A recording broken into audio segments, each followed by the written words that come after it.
মুক্তিযুদ্ধ নিয়ে যে সমস্ত কল্পকাহিনী লেখা, এগুলো 100 ভাগের 90 ভাগ মিথ্যা।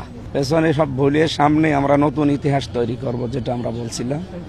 কেউ একজন এসে এই আমির হারামজাদাকে মেন্টাল পাগল বলে আখ্যায়িত করেছিল। তার নামটা যেন কি, তাদেরই সহযোগী, হ্যাঁ, ওই যে ইংল্যান্ডে ফুটবল খেলোয়াড়, আরেক মিথ্যাবাদী তারেক মনোয়ার। তো আমার প্রশ্ন, একটা পাগলকে কি করে মনোনয়ন দেওয়া হয়? এই পাগল কখন কোন যুবতীর উপরে ঝাঁপিয়ে পড়ে, কখন কোন নারীর উপরে ঝাঁপিয়ে পড়ে, কখন কাকে মাথায় বাড়ি দেয়, তা তো আর বলা যাবে না।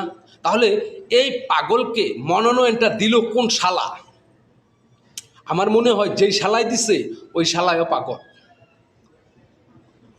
স্বাধীনতার 71-এর যা ইতিহাস লেখা, সেখানে 90 ভাগই নাকি মিথ্যে আর বানানো।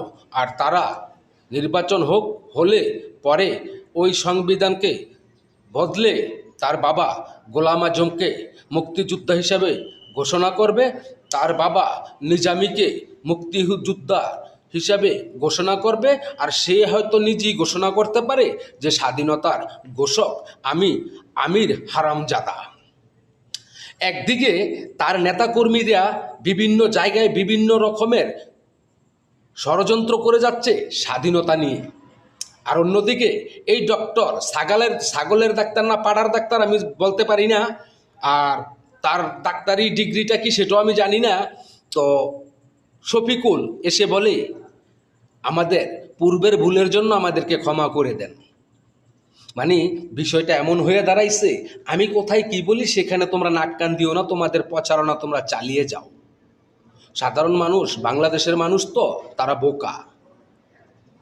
আর বাংলাদেশটা তো 6 ঋতুর দেশ। ওই যখন ঋতু চেঞ্জ হয় মানুষের মনও পরিবর্তন হয়ে যায়। তবে একটা কথা মনে রেখো তোমরা, এই জামাত ইসলাম যদি ক্ষমতায় যায়, আমি আমারটা বলছি, আমি বাংলাদেশের দিকে ফিরবো তাকাবো না, কথা দিলাম। যদি এই জামাত বাংলাদেশের ক্ষমতাটা হাতে নেয়, তার মানে দাঁড়াবে এই, আমার দেশ, আমার শহীদ, আমার 71, আমার গোটা বাংলাদেশটাই কলঙ্কিত হবে। আর কলঙ্কিত দেশে অন্ততপক্ষে আমি ফিরে যাব না। প্রয়োজনে এই প্রবাসের মাটিতে ধুকে ধুকে মারা যাব, তারপরও দেশের নাম নিব না। এটাই আমার প্রতিজ্ঞা, এটাই আমার মূল কথা।